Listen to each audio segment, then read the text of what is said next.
À la troisième question, je me garde bien de définir quelle pourrait être l'attitude du Maroc. C'est un pays souverain, il prendra ses initiatives comme il le souhaite. Par contre, il faut bien qu'il se rende compte que du côté européen, ça a toujours été jusqu'à guichet ouvert, même si parfois il fallait un peu solliciter. On a vu les affaires de corruption, mais en gros, le Maroc demandait et il obtenait. Et maintenant, ben, ça va plus être possible tout ça, parce que entre les deux arrêts de 2016 et celui qui vient d'arriver hier, bah, la Commission européenne qui faisait tout pour arranger le Maroc, ben maintenant, c'est fini parce qu'elle est la première à devoir respecter les décisions de la Cour. Quand vous êtes membre de la Commission, vous allez tous les jours devant la Cour. Il y a un procès pour ceci, pour cela, pour autre chose. Donc le respect des juges, ben, il est entier. Et il va falloir venir à ce réalisme, c'est-à-dire que si le Maroc veut continuer sa politique coloniale, il faudrait qu'il le fasse sans argent européen, sans aucun appui européen, et on va retourner les uns après les autres, parce que maintenant on a l'autorisation de plaider, les diplomaties, et les amener à respecter ce droit qui est celui de l'autodétermination des peuples. Il va falloir également qu'ils comprennent que toutes les souffrances qu'ils ont fait souffrir, qu'ils ont fait endurer au peuple sahraoui, c'est vraiment une page qui est tournée. On a vécu des scènes incroyables dans ces affaires quand la Commission européenne nous convoquait pour des négociations en rajoutant le Front Polisario parmi la liste des ONG.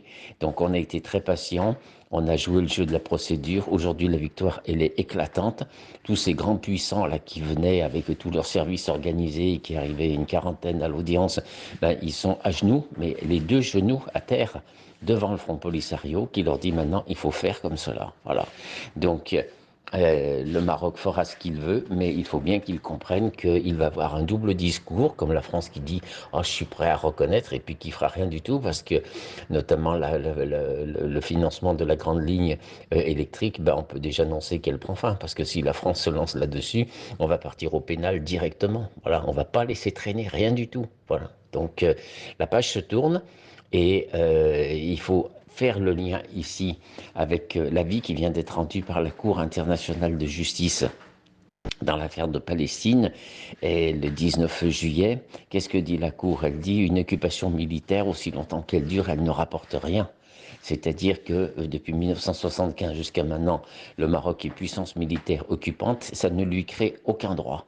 Et que dit la Cour ensuite? Elle dit la seule chose que peut faire l'occupant, c'est laisser les troupes si vraiment il y a un risque pour ses frontières, donc la frontière naturelle du Maroc et non pas celle qui s'est inventée.